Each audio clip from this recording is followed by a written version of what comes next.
তুইজ্জু মান তাশা ওয়া তুযিল্লু মান তাশা। সম্মান দেওয়ার মালিক কে? সম্মান ছিনায় নেওয়ার মালিক কে? সম্মান যদি পেতে চান, মানুষের কাছে যদি ভালোবাসার পাত্র যদি হতে চান, যদি জনপ্রিয়তা অর্জন করতে চান, তাহলে চাওয়া লাগবে কার কাছে? আরো জোরে বলেন, কার কাছে চাওয়া লাগবে? আবারও দরুদ ও সালাম পাঠ করছি সেই মানবতার মুক্তির দূত, সর্বকালের সর্বশ্রেষ্ঠ মানুষ, সাইয়্যিদুল মুরসালিন রাহমাতাল লিল আলামিন খাতামান নবিয়্যিন, যে মানুষটির মাধ্যমেই আমরা পেয়েছি মানবতার মুক্তির সংবিধান আল কোরআন। সেই মানুষটির প্রতি দরুদ ও সালাম। সকলেই বলি সাল্লাল্লাহু আলা মুহাম্মদ সাল্লাল্লাহু আলাইহি ওয়াসাল্লাম।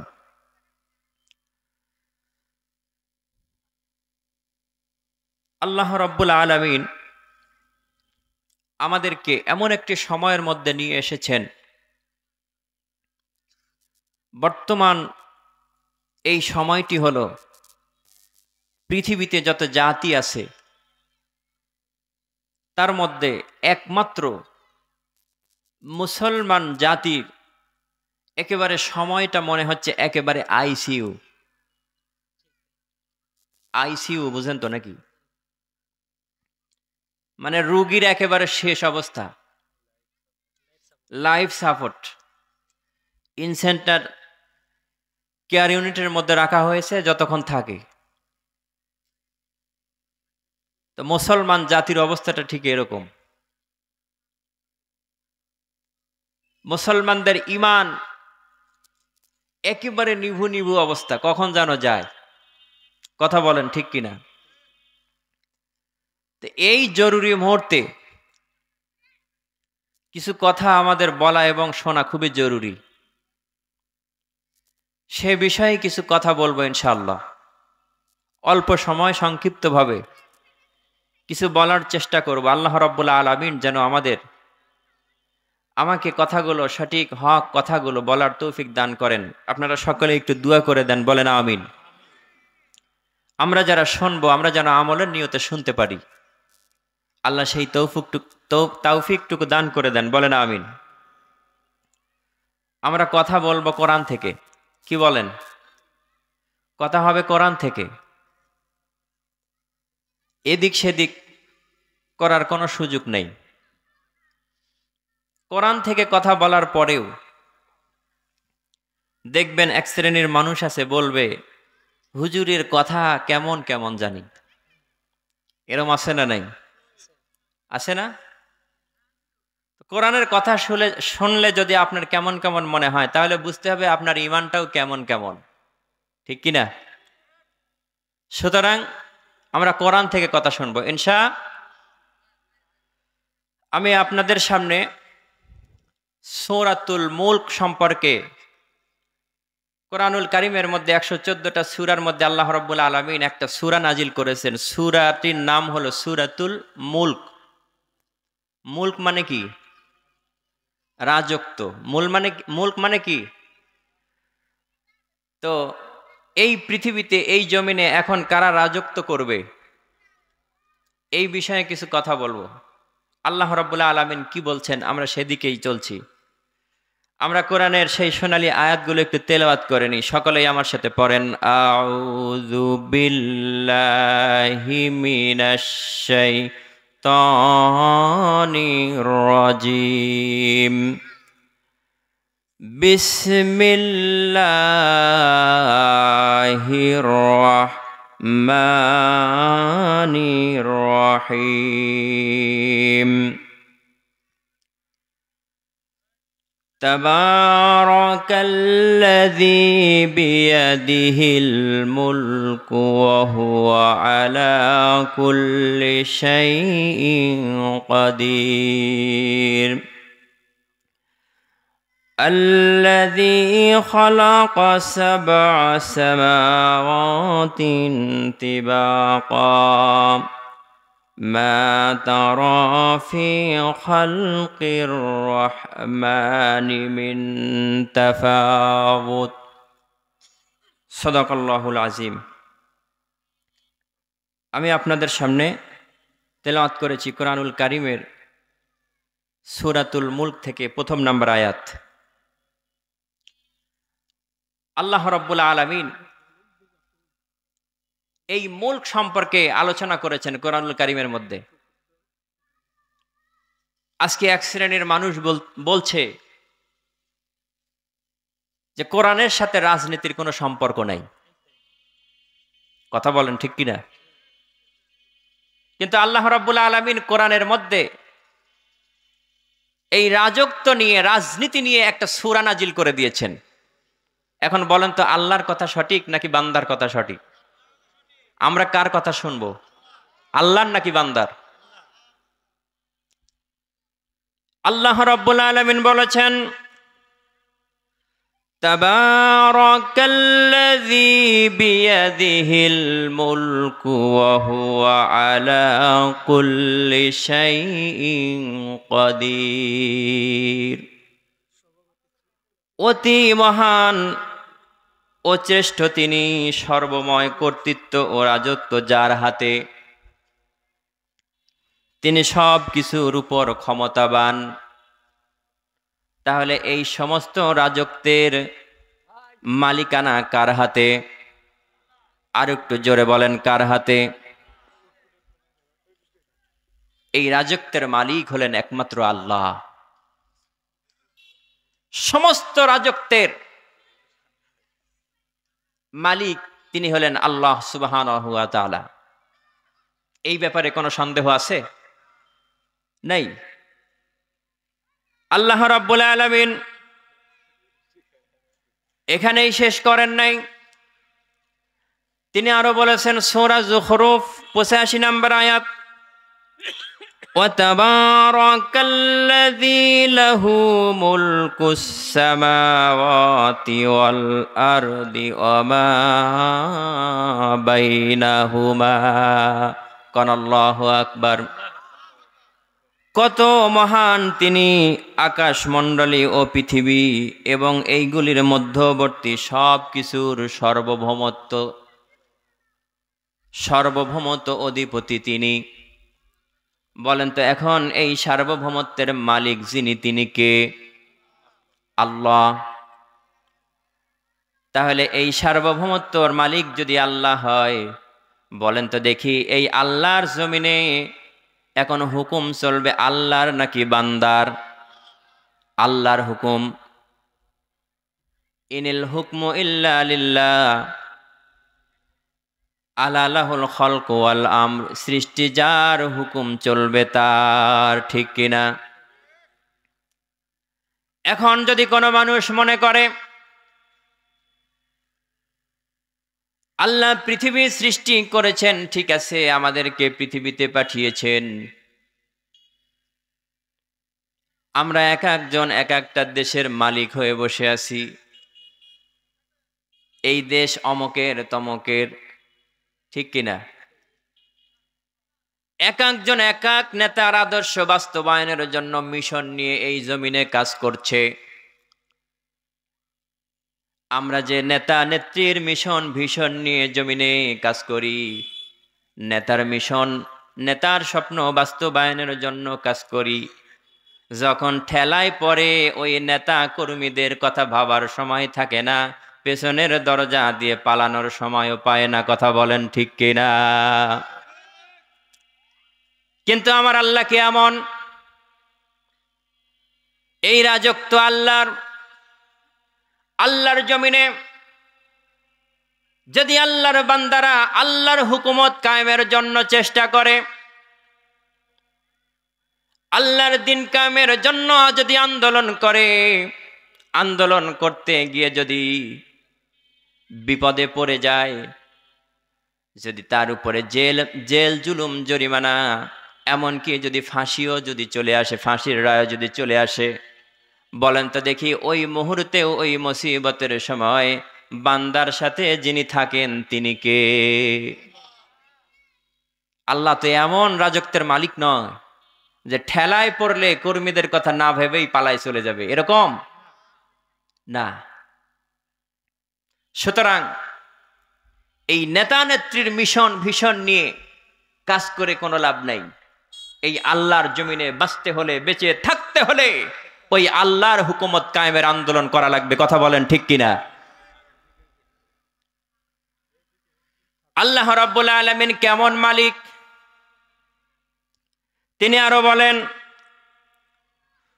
কুলিল্লাহুম্মা মালিকাল মুলকি তুতিল মুলকা মান তাশাউ ওয়া তানসিউল মুলকা মিম্মান তাশাউ ওয়া তুইজ্জু মান তাশাউ ওয়া তুযিল্লু মান তাশাউ বিয়াদিকাল খায়র ইন্নাকা আলা কুল্লি শাইইন কাদির। কোন আল্লাহু আকবার।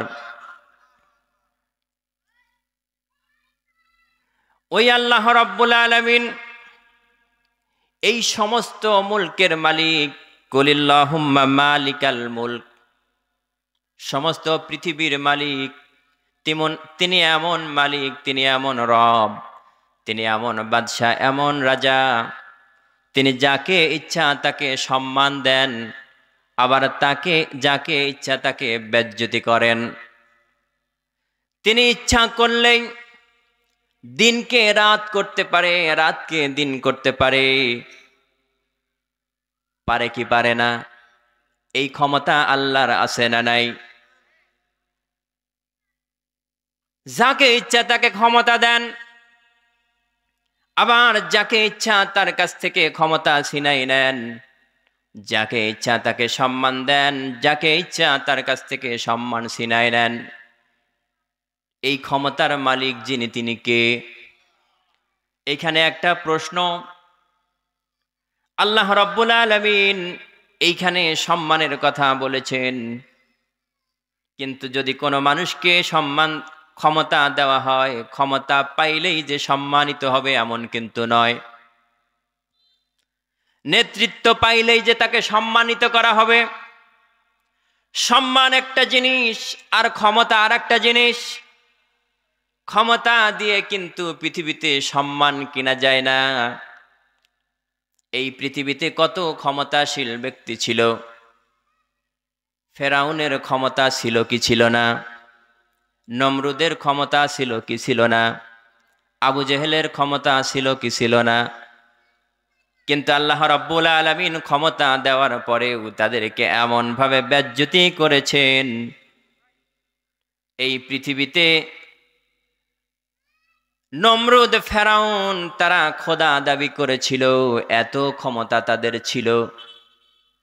এত ক্ষমতা থাকার পরেও আল্লাহ রাব্বুল আলামিন এমনভাবে বেজ্জতি করেছেন, লাঞ্ছিত করেছেন। পৃথিবী থেকে শুরু করে আজ পর্যন্ত এবং কিয়ামত পর্যন্ত কোনো মুসলমানের সন্তান তো দূরের কথা, কোনো ইহুদি খ্রিস্টান পর্যন্ত ভালোবেসে মহব্বত করে তাদের সন্তানের নাম ফেরাউন রাখে নাই। ঠিক কিনা? আজ পর্যন্ত কোনো মানুষ, মুসলমান তো দূরের কথা, ইহুদি খ্রিস্টান পর্যন্ত, বৌদ্ধ নাসারারা পর্যন্ত তাদের সন্তান মহব্বত করে তাদের সন্তানের নাম কিন্তু নমরুদ রাখে নাই। কথা বলেন ঠিক কিনা? কোন মানুষ আজ পর্যন্ত তাদের সন্তানের নাম আবু জেহেল রাখে নাই। হিসাবে তো রাখার কথা ছিল, ঠিক না? যে ব্যক্তি আলেম সে চিন্তা করে আমার সন্তানটা আমার চাইতে বড় আলেম হবে। যে ডাক্তার সে চিন্তা করে আমার সন্তান আমার চাইতে বড় ডাক্তার হবে। কথা বলেন। তাহলে যারা এইরকম ক্ষমতাশীল ছিল, নাস্তিক ছিল, শয়তান মুরতাদ ছিল, তাদের তো চিন্তা এরকম হওয়া উচিত ছিল, আমি যেরকম ইসলাম বিদ্বেষী ছিলাম, তাহলে এমন করে আমার সন্তানের নাম তাদের সাথে মিলাই রাখি যাতে করে আমার চাইতেও বড় বিদ্বেষী হয়। ঠিক কিনা? এরকম নাম তো রাখার কথা ছিল দুই চার জনের, কিন্তু আজ পর্যন্ত পৃথিবীতে কোনো নাস্তিক, কোনো খ্রিস্টান, কোনো ইহুদি পর্যন্ত এই ব্যক্তিদের নামের সাথে নাম পর্যন্ত মিলাই রাখে নাই। আল্লাহ এত পরিমাণ তাদেরকে লাঞ্ছিত করেছেন, ঘৃণায় তাদের নামটা পর্যন্ত মানুষ মুখে নেয় না। কথা বলেন ঠিক কিনা? তার মানে এই আয়াতের দ্বারা বোঝা যায় ক্ষমতা পাইলেই যে তাকে সম্মান দেওয়া হবে এমন কিন্তু নয়। ক্ষমতা ক্ষমতার জায়গায়, সম্মান সম্মানের জায়গায়, বরং আল্লাহ রাব্বুল আলামিন সম্মান যাকে দেন এমন ভাবে সম্মান দেন, কিছু মানুষ তাদেরকে দেশ থেকে বিতাড়িত করার চেষ্টা করলেও দেশের সমস্ত জনগণ তার জন্য আবার ফুলের মালা নিয়ে অপেক্ষা করে। এরকম হয় কি হয় না? তার বাস্তব দৃষ্টান্ত দেখেন। আজ থেকে 4 বছর পূর্বে এই বাংলার রত্ন, বাংলার গর্ভ ডক্টর মিজানুর রহমান আজহারীকে দেশ থেকে তাড়ানো হয়েছিল, ঠিক কিনা? কিন্তু কোরআনের সাথে এত সম্পর্ক ভালো হওয়ার কারণে, ওই আল্লাহ রাব্বুল আলামিনের সাথে সম্পর্ক করার কারণে 4 বছরের ব্যবধানে তিনি আজকে দেশে ফিরেছেন।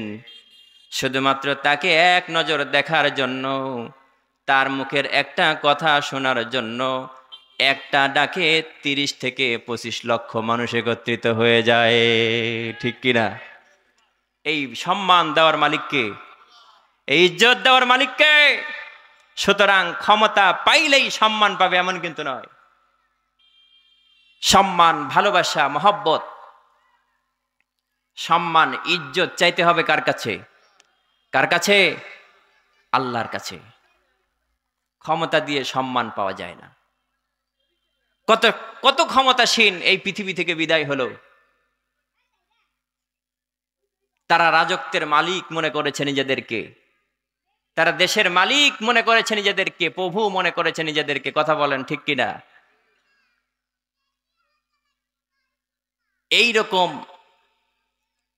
এরকম লাঞ্ছনার বদহাওয়া বেশ কিছুদিন আগে কিন্তু আমাদের দেশেও এসেছিল। কথা বলেন ঠিক কিনা? এই তো গত বছর এই মাহফিলে, এই মঞ্চে কথা বলার কথা ছিল এদেশের গর্ব রত্ন মাওলানা মুফতি আমির হামজা সাহেবের, ঠিক কিনা? কিন্তু ঠিক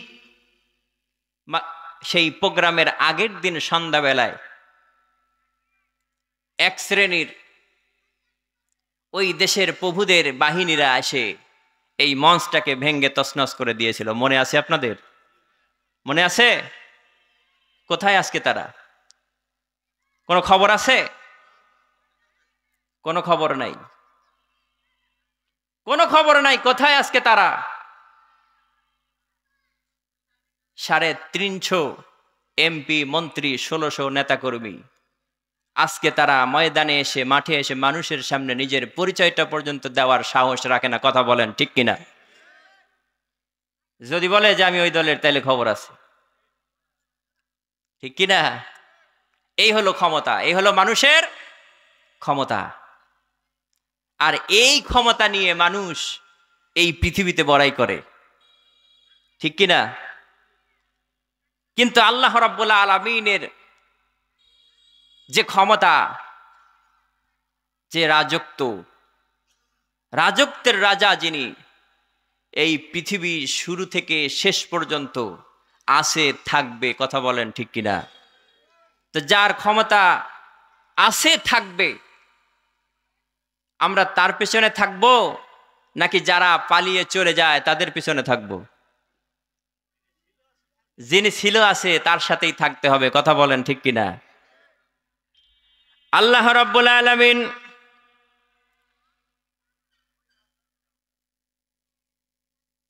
এই সূরাতুল মুলকের মধ্যে প্রথম নাম্বার যেই শব্দ ব্যবহার করেছেন, প্রথম আয়াতে আল্লাহ রাব্বুল আলামিন বলেছেন তাবারাকাল্লাযী। এখানে তাবারক শব্দ ব্যবহার করেছেন। কি শব্দ? তাবারক। তো এই তাবারক শব্দ দ্বারা আল্লাহ কি মেসেজ দিয়েছেন কোরআনের মধ্যে, আমরা সেটা জানবো। তাবারক মানে কি জানেন তো নাকি? মাঝে মধ্যে এরকম মাহফিলে কিন্তু তাবারকের আয়োজন হয়, হয় না? তো আজকের মাহফিলে কিন্তু তাবারক নাই। আবার মনে করেন না হুজুর তাবারক মনে হয় দিবে নাকি? আজকে কিন্তু তাবারক নাই। আল্লাহ রাব্বুল আলামিন এই সূরার প্রথম শব্দ ব্যবহার করেছেন তাবারক। তাবারক মানে হলো বরকত। তাবারক মানে কি? আরো অনেক অর্থ এসেছে। আল্লাহ রাব্বুল আলামিন এই সূরার প্রথমে তাবারক দ্বারা কি মেসেজ দিয়েছেন কোরআনের মধ্যে মোটামুটি প্রায় 5টা জায়গায় এই তাবারক শব্দ ব্যবহার করেছেন। সুবহানাল্লাহ বলেন। আল্লাহ প্রথম নাম্বার যে তাবারক যারা যে মেসেজ দিয়েছেন সেই মেসেজটা হলো, প্রথম নাম্বার মেসেজ হলো, এই সমস্ত পৃথিবীর রাজত্ব যার তিনি হলেন আল্লাহ। তিনি কে? আল্লাহ।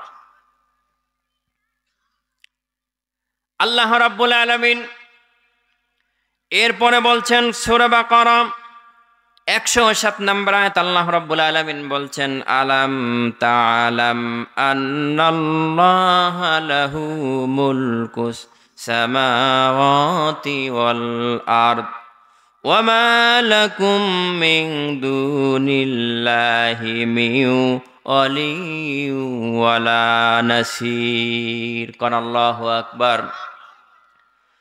তুমি কি জানো না যে আকাশমণ্ডলী ও ভূমণ্ডলের রাজত্ব সেই আল্লাহ রাব্বুল আলামিনের, এবং আল্লাহ ছাড়া তোমাদের কোনো অভিভাবক নেই এবং সাহায্যকারীও নেই। সুবহানাল্লাহ। আল্লাহ ছাড়া কোনো অভিভাবক আমাদের আছে? আল্লাহ ছাড়া কোনো সাহায্যকারী আমাদের আছে? কোনো সাহায্যকারী নাই। আজকে যারা দেখেন ওই আল্লাহর কথা না শুনে আল্লাহর জমিনে কিছু মানুষ যারা যাদেরকে অভিভাবক মনে করে, অভিভাবক মনে করত, এই অভিভাবকদের কথায় দিনকে রাত বলতো, রাতকে দিন বলতো, যা খুশি তাই। এরকম বিগত 17 বছর চলেছে কি চলে নাই? আরো জোরে বলেন, চলছে কি চলে নাই? চলেছে। কিন্তু এই অভিভাবকরা কেমনে পালিয়েছে দেখেন। একটু চিন্তা করেন, বিভিন্ন জায়গায় যখন আমরা এরকম মাহফিলে ময়দানে কোরআনের কথা বলতাম, আমাদেরকে এসে পাশে থেকে হাতটা ধরে ফেলতো, হুজুর বেয়াদবি নিয়েন না, আমাদের কিছু করার নাই, আমাদের উপরের চাপ। মানে অভিভাবকদের চাপ। বুঝতে পারছেন? এই রকম আচরণ কিছু প্রশাসনের ভাইয়েরা করেছে কি করে নাই? তো আপনাদের সেই উপরের চাপ আজকে কোথায় গেল? সেই অভিভাবকরা আজকে কোথায় গেল? কিন্তু আপনি কিন্তু ঠিকই আছেন। দেখেন, আপনি অভিভাবকের কথা শুনতে গিয়ে আপনি রাতকে দিন বলেছেন, দিনকে রাত বলেছেন। সেই অভিভাবক কিন্তু ঠিকই পালিয়েছে। কিন্তু অনেকের অবস্থা এমন হয়েছে যে পিটনির ঠেলায় কাপড়ের নিচে যে বিসি থাকে সেই বিসি পর্যন্ত আউট। কথা বলেন ঠিক কিনা? দেখছেন না এরকম? কোথায় ছিলেন আপনি আর এখন শুয়ে আছে কলার পাতায়? এরকম দৃষ্টান্ত এই জমিনে আছে না নাই? আছে। সুতরাং এইরকম ব্যক্তিদেরকে অভিভাবক মনে করে কিন্তু কোনো লাভ নাই। আছে? তাহলে অভিভাবককে আরো জোরে বলেন, অভিভাবককে? আল্লাহ কেমন অভিভাবক? আল্লাহু ওয়ালিয়ুল্লাযীনা আমানু ইখরিজুহুম মিনাজ যুলুমাতি ইলান নূর। কান আল্লাহু আকবার। আল্লাহ রাব্বুল আলামিন যদি বান্দার অভিভাবক হয়ে যায়, কোন বান্দা যদি আল্লাহর উপরে ঈমান আনে, আল্লাহ তখন তার অভিভাবক হয়ে যায়। আর আল্লাহ যদি কোনো বান্দার অভিভাবক হয়ে যায়, আল্লাহ রাব্বুল আলামিন ওই ব্যক্তিকে সমস্ত জাহালিয়াতের অন্ধকার থেকে বের করে জান্নাতের আলোর দিকে ধাবিত করান। কোন সুবহানাল্লাহ। আল্লাহ রাব্বুল আলামিন যদি অভিভাবক হয়, তাহলে ওই সমস্ত ব্যক্তিদের জীবনটা আলোকিত হবে। পূর্বে যেমন ছিল পরের অবস্থান তার চাইতে ভালো হবে। আগে নামাজ পড়ে নাই, এখন নামাজ পড়ে। আগে দাড়ি ছিল না, এখন দাড়ি রেখেছে। আগে যার পোশাক যেমন ছিল, এখন সেই রকম পোশাক নাই, এখন পোশাকের পরিবর্তন এসেছে। আল্লাহ যদি অভিভাবক হয়, বান্দার চলাফেরা দেখলে বোঝা যাবে এই ব্যক্তির অভিভাবক হলো আল্লাহ। আর যদি আপনি বাম রামদেরকে অভিভাবক মনে করেন, তাহলে আল্লাহ রাব্বুল আলামিন আপনার অভিভাবক বানিয়ে দিবেন শয়তান। সূরা যুখরুফের মধ্যে আল্লাহ রাব্বুল আলামিন বলেছেন, ومن يمش عن ذكر الرحمن نقيض له شيطانا فهو له قرين আল্লাহু আকবার। যেই ব্যক্তি আল্লাহ রাব্বুল আলামিনের নাজিলকৃত কিতাব থেকে তার মুখটাকে ফেরাই নিবে, ঘাড়টাকে বাঁকা করে মন গড়া তন্ত্র মন্ত্র দিয়ে নিজের জীবন পরিচালনা করবে ব্যক্তি, পরিবার সমাজ রাষ্ট্র পরিচালনা করবে, আল্লাহ রাব্বুল আলামিন ওই সমস্ত ব্যক্তিদের উপরে চাপিয়ে দিবেন শয়তান। নাউজুবিল্লাহ।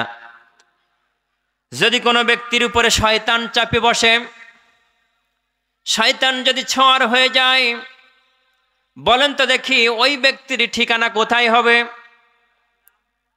কারণ শয়তানের ঠিকানা জাহান্নাম। আর শয়তান যাদের পরিচালক, শয়তান যাদেরকে পরিচালনা করবে তাদেরকেও জাহান্নামে নিয়ে ছাড়বে। কোনো সন্দেহ আছে? কোনো সন্দেহ আছে? কোরআন নাই, দিন নাই, ধর্ম নাই, নামাজ নাই, রোজা নাই, যাদের ভেতরে ওই সমস্ত ব্যক্তিদেরকে যদি কোনো মানুষ অভিভাবক মনে করে, নেতা মেনে তাদের পিছনে যদি দৌড়ায়, তাদের পিছনে যদি ছুটে, তাদের মতবাদের পিছনে যদি দৌড়ায়, ওই সমস্ত ব্যক্তিরা যখন বিপদে পড়বে তখন আপনাদেরকে রেখে এভাবেই পালাবে। কথা বলেন ঠিক কিনা? কারণ শয়তানের পালানো ছাড়া তো আর কোনো রাস্তা নাই। রাস্তা আছে? শয়তান যখন সামনে বিপদ দেখে তখন ও পেছনে দরজা খুঁজে। কিন্তু যারা মুমিন, যারা মুত্তাকি, এরা যখন সামনে বিপদ আসে, মুসিবত আসে, তখন তারা ধৈর্য ধারণ করে আর সাহায্য প্রার্থনা করে কার কাছে? আরো জোরে বলতে হবে, কার কাছে? তারা কখনো পিছনের দিকে যায় না। যায় কি? একটা দৃষ্টান্ত দেই। এই পৃথিবীতে আমি বাংলাদেশের ইতিহাসটাই বলি। আমাদের দেশে এই স্বাধীনতার পর থেকে আজ পর্যন্ত যতগুলো রাজনৈতিক অরাজনৈতিক যতগুলো দল আছে, আপনি দেখেন প্রত্যেকটা দলেরই কর্মী, তারপরে সমর্থক সংখ্যা কমে আবার বাড়ে। বাড়ে কি বাড়ে না? বোঝেন নাই মনে হয়। এই তো গত 5 আগস্টের 5 তারিখের আগে সারা বাংলাদেশে যেখানেই বিচরণ করতাম মনে হতো এই দেশে শুধু আওয়ামী লীগ আর আওয়ামী লীগ, আর কোনো মানুষ এ দেশের মধ্যে নাই। কিন্তু এই 5 তারিখের পর থেকে এখন যেখানেই যাই, এখন মনে হয় এই দেশে খালি বিএনপি আর বিএনপি। আওয়ামী লীগের সিটা ফোটা ওষুধ খাওয়ার মতো নাই। কথা বলেন ঠিক কিনা? মাঝে মধ্যে চিন্তা করি কোত্থেকে আসলো এত? এই 17 বছর তো কোনো খবর ছিল না, হঠাৎ করে কোত্থেকে আসলো এত? কারণ তাদের জরিপ ছিল 98% তারা, ঠিক কিনা? এখন তো মনে হচ্ছে যে 110% এরা, ঠিক না?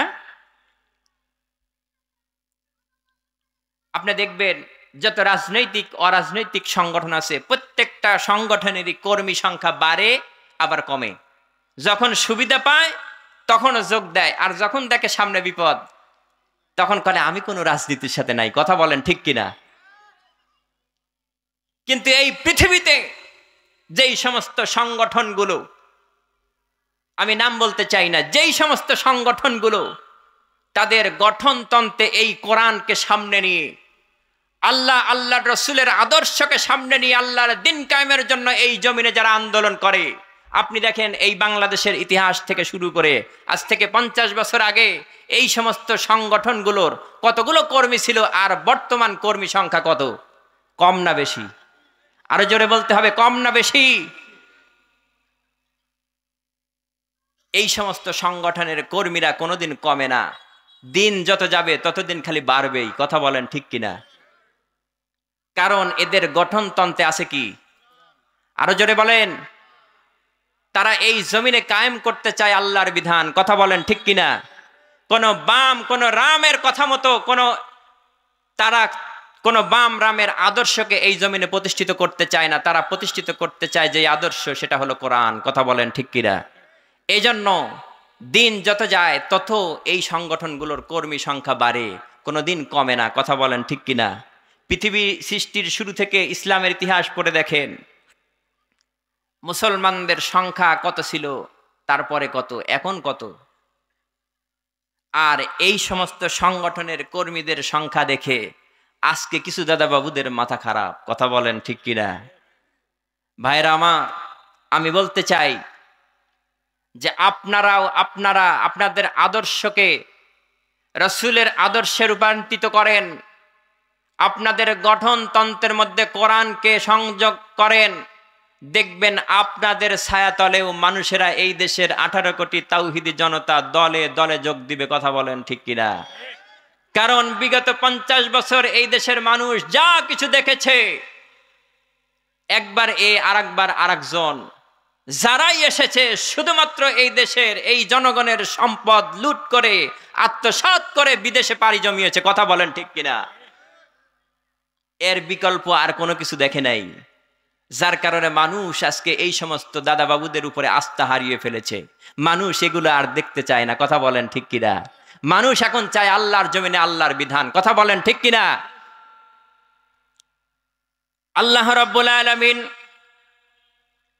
এই রাজত্বের মালিককে, তাহলে আমাদের সাহায্যকারীকে, বিপদ আসলে সাহায্য চাইতে হবে কার কাছে?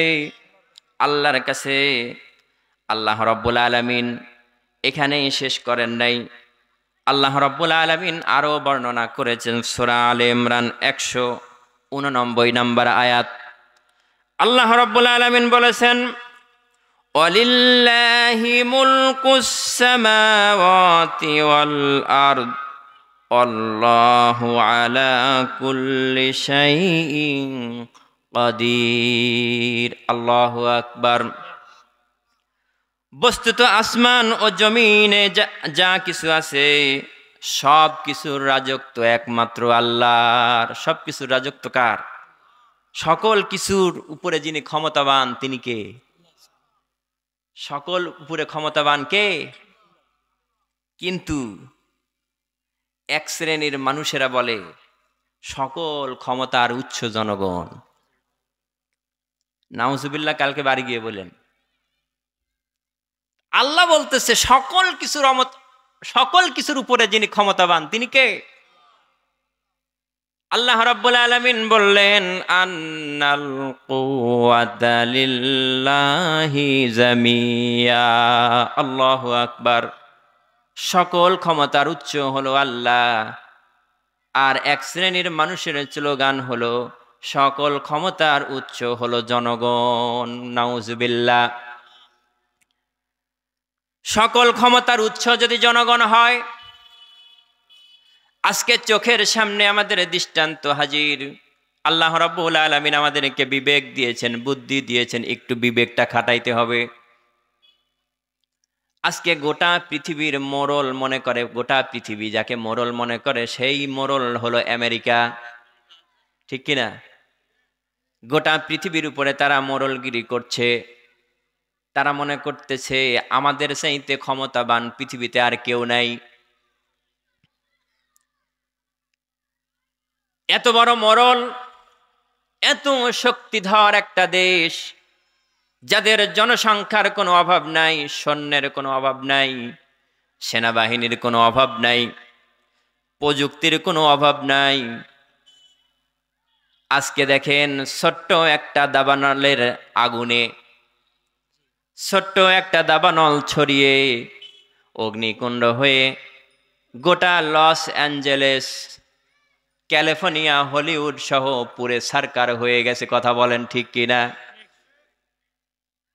আল্লাহ রাব্বুল আলামিন বলেন, তোমাদের তো এত শক্তি, জনগণই তো সব ক্ষমতার উৎস, তোমাদের তো এত জনগণ, তোমাদের এত সেনাবাহিনী, এত সৈন্য, কাজ কেন হচ্ছে না?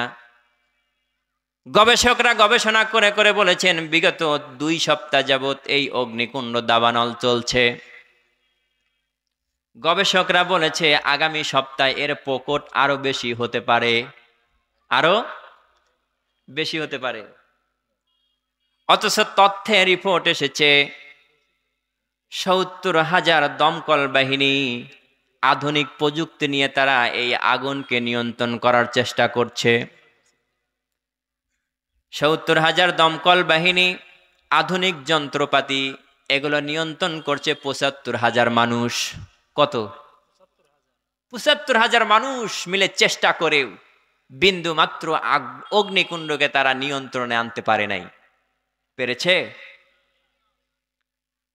নিয়ন্ত্রণে তো আসেই নাই। এখন বরং আবার নতুন একটা গজব শুরু হয়েছে, সেটা হলো এখন বলতেছে মনে হচ্ছে পায়ের নিচের মাটিও কাঁপতেছে, শুরু হয়ে গেছে ভূমিকম্প। এই ক্ষমতার মালিক কে? আরো জোরে বলেন কে? এখন এরাও সুর চেঞ্জ করে বলতেছে না, সকল ক্ষমতার উৎস জনগণ না, সকল ক্ষমতার উৎস যিনি, তিনি থাকেন আরশের দিকে তাকায়। এখন বলতেছে গড হেল্প মি, বাঁচাও, তুমি ছাড়া আর কেউ নাই। কথা বলেন ঠিক কিনা? এই বিগত 2 সপ্তাহের মধ্যে অনেক মানুষ বলেছে লা ইলাহা ইল্লাল্লাহু মুহাম্মাদুর রাসূলুল্লাহ। ঠেলার নাম বাবজি, ঠিক কিনা? সকল ক্ষমতার উৎস কখনো জনগণ হতে পারে? তাহলে ক্ষমতার উৎস কে? আল্লাহ। ওদেরকে বলতে চাই, একটু খেয়াল করে দেখেন, সারাটা জীবন শুধু অন্যের ঘরে আগুন লাগিয়েছেন। ওই আফগান, ইরাক, মিশর, চেচনিয়া, বসনিয়া, কাশ্মীর সহ সারা পৃথিবীর কত দেশে আপনি আগুন লাগিয়েছেন, কত মানুষকে আপনি ঘর ছাড়া করেছেন। আফগান থেকে বিগত 24টা বছর যুদ্ধ করে এই আমেরিকান সৈন্যরা ব্রিফিং করেছিল, যেই পরিমাণ বোম্বিং আমরা আফগানের জমিনে করেছি, এত পরিমাণ বোম্বিং করা হয়েছে, আফগানের মাটিগুলো পুরে ছাই হয়ে গেছে। আগামী 50 বছর ওই আফগানের জমিনে কোন রকমের কোনো সবুজ ঘাস জন্মাবার কথা না, এত পরিমাণ বোম্বিং তারা করেছে। আজকে একটু বুঝো যে অন্যের ঘরের আগুন লাগানোর যন্ত্রণাটা কেমন। কথা বলেন ঠিক কিনা? নিজে ভালো থাকতে চাইলে অন্যের ভালোর চিন্তাও করা লাগবে। এটা হলো ইসলাম। এটা কি? আল্লাহর হাবিব সাল্লাল্লাহু আলাইহি ওয়াসাল্লাম বর্ণনা করেছেন, উম্মতেরা শোনো, তুমি যদি মনে করো তোমার কোনো ইবাদত আল্লাহর কাছে কবুল হচ্ছে না, তোমার কোনো দোয়া আল্লাহর কাছে কবুল হচ্ছে না, তোমার কোনো চাওয়া আল্লাহর কাছে কবুল হচ্ছে না, তাহলে তুমি কি করো? নামাজ আদায় করে বেশি বেশি করে তোমার প্রতিবেশীর জন্য দোয়া করো। সুবহানাল্লাহ। তোমার প্রতিবেশীর জন্য বেশি বেশি করে দোয়া করো, তোমার আত্মীয় স্বজনের জন্য দোয়া করো, তাদের ভালো মঙ্গল কামনা করো, আল্লাহ তোমার ভালো করবেন। কে বলেছেন? মুহাম্মদ সাল্লাল্লাহু আলাইহি ওয়াসাল্লাম। আর আমরা মনে করি কি, অন্যের ভালো, অন্যের খাওয়া পরা আমাদের সহ্য হয় না, ঠিক কি না? অমক গাছতলায় থাকুক, আমার বিল্ডিং হোক, এলাকার মানুষেরা বলবে অমকের বাড়িতে কত বড় বিল্ডিং, ঠিক কি না? এই চিন্তা চেতনা আমাদের, এই মোরলদের চিন্তা চেতনা হলো এরকম। আজকে দেখো, সকল ক্ষমতার উৎস যে আল্লাহ, এর বাস্তব দৃষ্টান্ত আমাদের সামনে হাজির। কথা বলেন ঠিক কিনা? আল্লাহ রাব্বুল আলামিন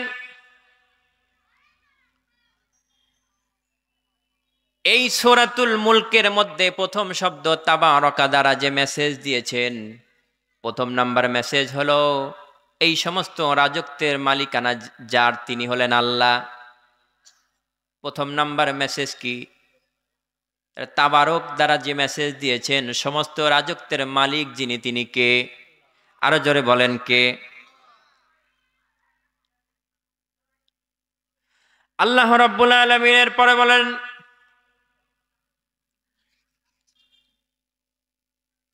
আল্লাহর হাবিব সাল্লাল্লাহু আলাইহি ওয়াসাল্লাম একদিন মক্কা শরীফের পাশে ছায়ায় দাঁড়িয়ে দাঁড়িয়ে 2 রাকাত নামাজ আদায় করছিলেন। এমন সময় আল্লাহর হাবিব সাল্লাল্লাহু আলাইহি ওয়াসাল্লাম কোরআন তেলাওয়াত করছিলেন। হযরতে ওমর রাদিয়াল্লাহু তাআলা তখন ইসলাম গ্রহণ করেন নাই। হযরতে ওমর রাদিয়াল্লাহু তাআলা আল্লাহর হাবিব সাল্লাল্লাহু আলাইহি ওয়াসাল্লামের পেছনে দাঁড়িয়ে আছে।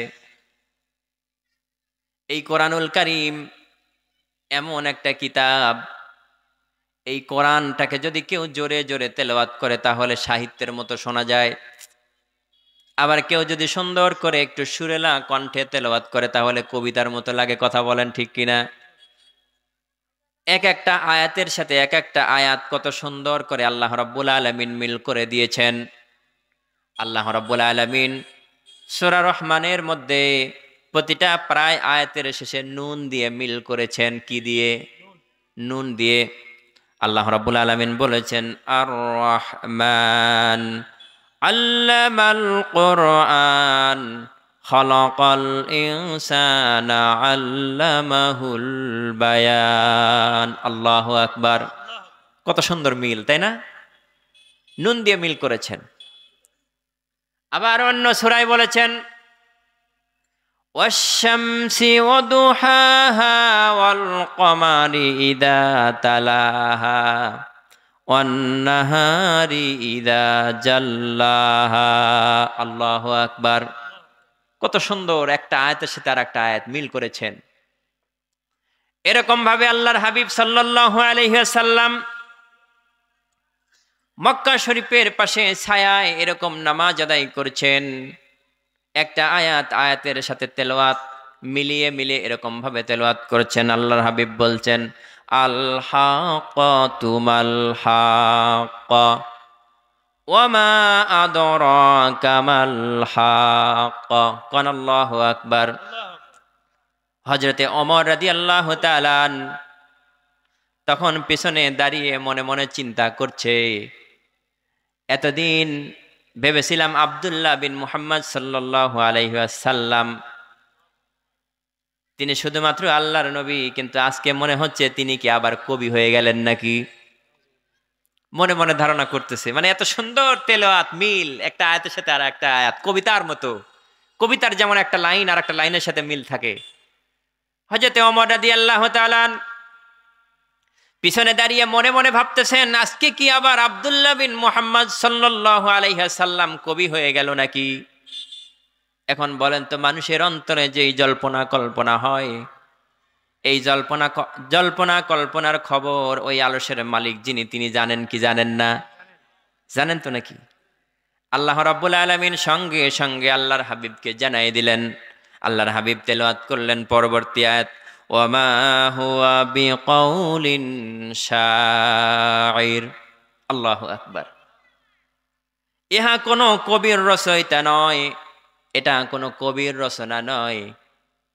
আল্লাহর হাবিব কি সুন্দর করে আয়াত তেলাওয়াত করে জবাব দিলেন। হযরতে ওমর রাদিয়াল্লাহু তাআলা চিন্তায় পড়ে গেলেন, সর্বনাশ, আমি মনে মনে চিন্তা করলাম এটা আল্লাহর হাবিব আব্দুল্লাহ বিন মুহাম্মদ সাল্লাল্লাহু আলাইহি ওয়াসাল্লাম কেমনে জানলেন। তিনি মনে হয় গণক হয়ে গেছে, তিনি মনে হয় গণকও, ঠিক কিনা? আমি যে মনে মনে কল্পনা করলাম এটাও কেমনে জানলো। তার মনে মনে মনে ভাবতেছে মনে হয় গণক। আল্লাহর হাবিব সাল্লাল্লাহু আলাইহি ওয়াসাল্লাম এবার জবাব দিলেন, ওয়ালা বিকাউলিন কাহিলিন কলিলাম মা তাযাক্কারুন। আল্লাহু আকবার। ইহা কোনো গণকের কথাও নয় যা তোমরা অল্প লোকেই বিশ্বাস করো। সুবহানাল্লাহ।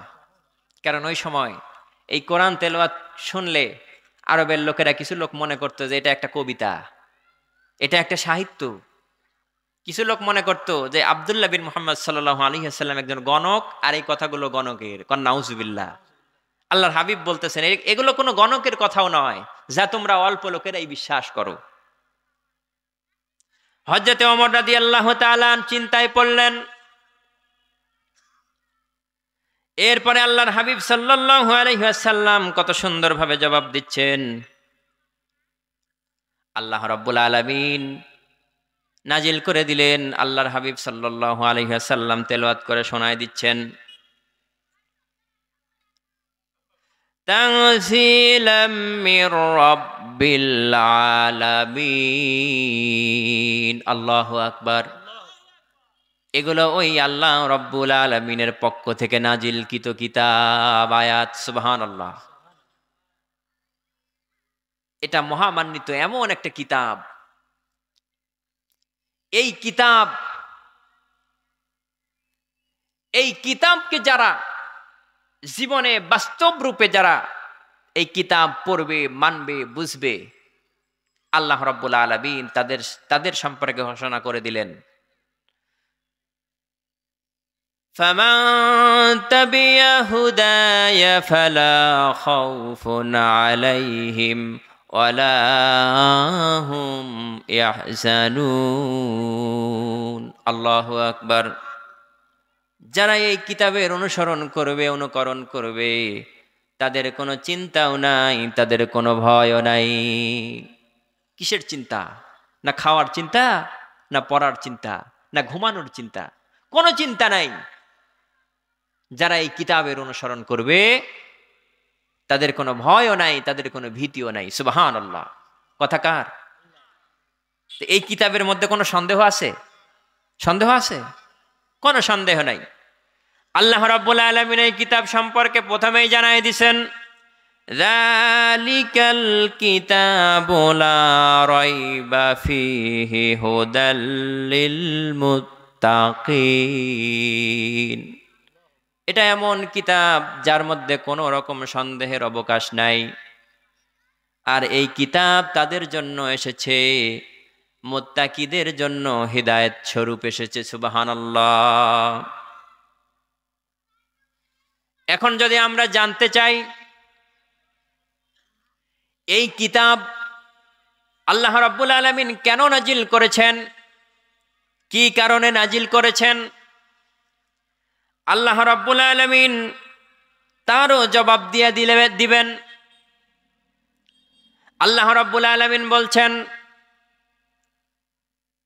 وَمَن لَّمْ يَحْكُم بَيْنَ فَأُولَٰئِكَ هُمُ الظَّالِمُونَ।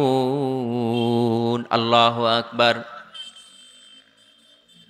যারা এই কিতাব দিয়ে তাদের জীবন পরিচালনা করবে না, তাদের ব্যক্তি জীবন, সামাজিক জীবন, পারিবারিক জীবন, রাষ্ট্রীয় জীবন পর্যন্ত, এরাই হলো মূলত পক্ষে হলো জালেম।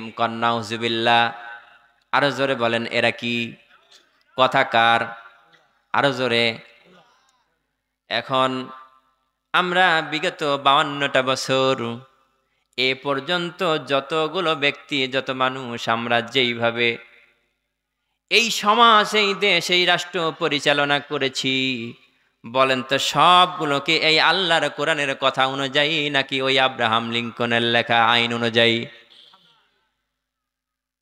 তাহলে আল্লাহর ভাষা অনুযায়ী তাহলে আমরা কি? আল্লাহ বলছে, অমাল্লাম ইয়াহকুম বাইনা ফাউলাইকা হুমুজ জালিমুন ফাউলাইকা হুমুল কাফিরুন ফাউলাইকা হুমুল ফাসিকুন। যারা এই কোরআনের আইন মানে না, এই কোরআন দিয়ে যারা জীবন, ব্যক্তি, সমাজ, পরিবার, রাষ্ট্র পরিচালনা করে না, এরা হলো জালিম, এরা হলো ফাসিক, এরা হলো কাফির। নাউজুবিল্লাহ। আর জালেম হয়ো না, আল্লাহ রাব্বুল আলামিন নিষেধ করেছেন।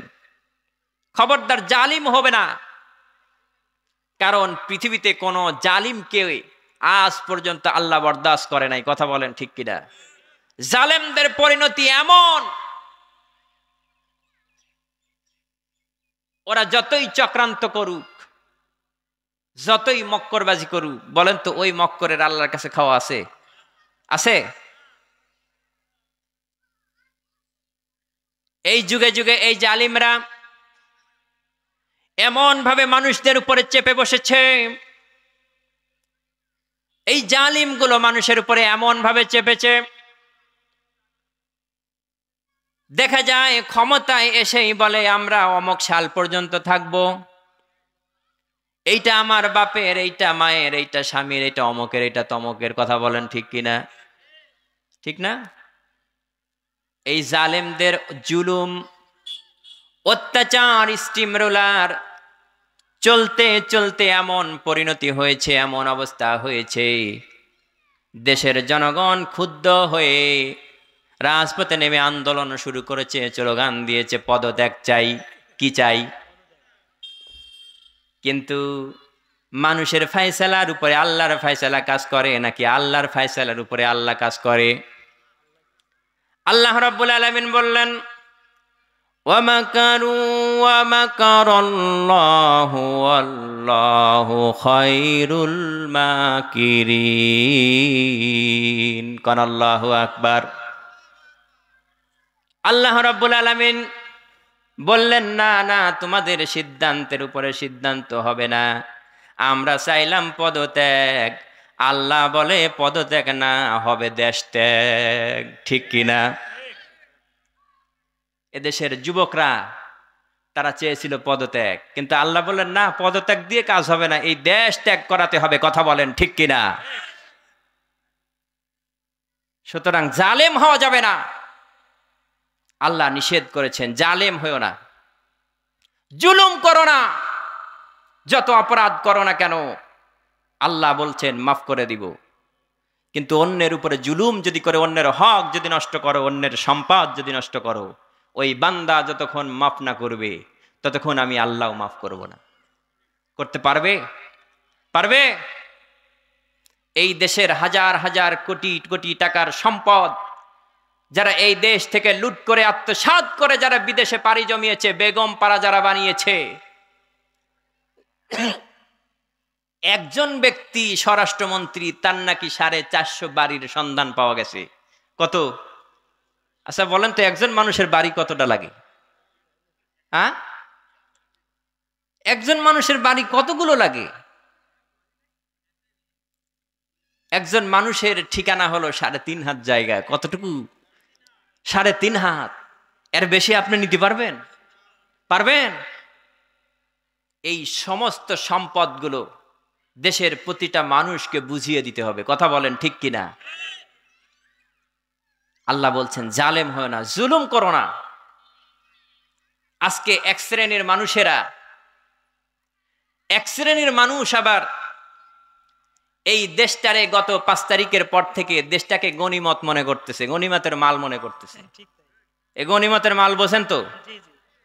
উচিত কথায় কিন্তু বিলাই বেজার, গরম ভাতে বিলাই বেজার, আর উচিত কথায় বন্ধু বেজার। উচিত কথা কইলে তো চাচা লায়ে থেকে নামো, তাও আবার মধ্যিগাঙে। বন্ধু সংগঠন এদেরকে বলতে চাই, আজকে এক শ্রেণীর মানুষ এই দেশটারে এখন গনিমতের সম্পদ মনে করতেছে। গনিমতের সম্পদ বোঝেন তো?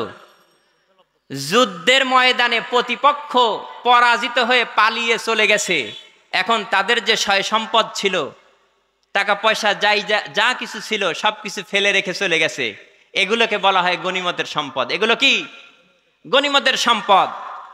স্বৈরাচার পালিয়ে গেছে, এক শ্রেণীর মানুষ মনে করতেছে এই দেশটা এখন গনিমতের সম্পদ। কথা বলেন ঠিক কিনা? আমি তাদেরকে বলতে চাই, এই দেশ কিন্তু গনিমতের সম্পদ নয়। এই দেশের প্রতিটা ইঞ্চি, প্রতিটা সম্পদ, প্রতিটা অর্থ প্রত্যেকটা জনগণের। কথা বলেন ঠিক কিনা? তোমরা যদি ওদের মতো করেই যদি গনিমত মনে করে চাঁদাবাজি, লুট করে নিজের ক্ষমতা বলে যদি এগুলো দখল করার চেষ্টা করো, তাহলে পূর্বের অবস্থা যেমন হয়েছে তোমাদের অবস্থাও কিন্তু ওই রকম হতে সময় লাগবে না। কথা বলেন ঠিক কিনা? ভাইরা আমার, এই দেশ, এই দেশের সম্পদ হলো জনগণের। এটাকে গনিমত ভাবার কোনো সুযোগ নাই। মানুষের ভালোবাসা কিনতে চান, জনপ্রিয়তা অর্জন করতে চান, তাহলে ভালোবাসা, আদর্শ দিয়ে জনপ্রিয়তা অর্জন করতে হবে। কথা বলেন ঠিক কিনা? সবচাইতে বড় কথা হলো আল্লাহ বলেছেন যে কথাগুলো আমি পূর্বেই বলে এসেছি, তুইজ্জু মান তাশা ওয়া তুযিল্লু মান তাশা। সম্মান দেওয়ার মালিককে, সম্মান ছিনায় নেওয়ার মালিককে। সম্মান যদি পেতে চান, মানুষের কাছে যদি ভালোবাসার পাত্র যদি হতে চান, যদি জনপ্রিয়তা অর্জন করতে চান, তাহলে চাওয়া লাগবে কার কাছে? আরো জোরে বলেন, কার কাছে চাওয়া লাগবে? যার বাস্তব দৃষ্টান্ত ডক্টর মিজানুর রহমান আজহারী। মাত্র 28 থেকে 30 বছর বয়সের একজন যুবক, তার জন্য গোটা দেশের জনগণ পাগল। কথা বলেন ঠিক কিনা? এই সম্মান তিনি কার কাছে চেয়েছেন? এই সম্মান দেশকে কোনো মানুষ ঠেকাতে পারবে? হিংসা করে কোনো লাভ নাই, আছে? অনেক মানুষের এটাও জ্বলে, ওর মাহফিলে এত লোক হয়, কারণটা কি? জ্বলে কি জ্বলে না? জ্বলে তো লাভ নাই ভাই। যদি বেশি জ্বলে তাহলে মলম লাগান, তাহলে উপকৃত হবেন, কিন্তু খাই যায়েন না, আরো খেলে যাবে, আরো জ্বলবে। সম্মান চাইতে হবে আল্লাহর কাছে, ভালোবাসা চাইতে হবে আল্লাহর কাছে। কোরআনের আদর্শে, কোরআনের হুকুমে, আল্লাহর রাসূলের আদর্শে নিজের জীবনটাকে পরিবর্তন করেন, দেখবেন মানুষেরা আপনার পিছনেও এরকম পঙ্গপালের মতো ছুটবে, আপনাকেও মহব্বত করবে, আপনাকেও ভালোবাসবে। কথা বলেন ঠিক কিনা? মুসলমানের জীবন, মুসলমানের আদর্শ হলো কোরআন, মুসলমানের আদর্শ হলো নবী মুহাম্মদুর রাসূলুল্লাহ সাল্লাল্লাহু আলাইহি ওয়াসাল্লাম। রাসূলের আদর্শ ছাড়া বিকল্প কোনো আদর্শ মুসলমানের হতে পারে?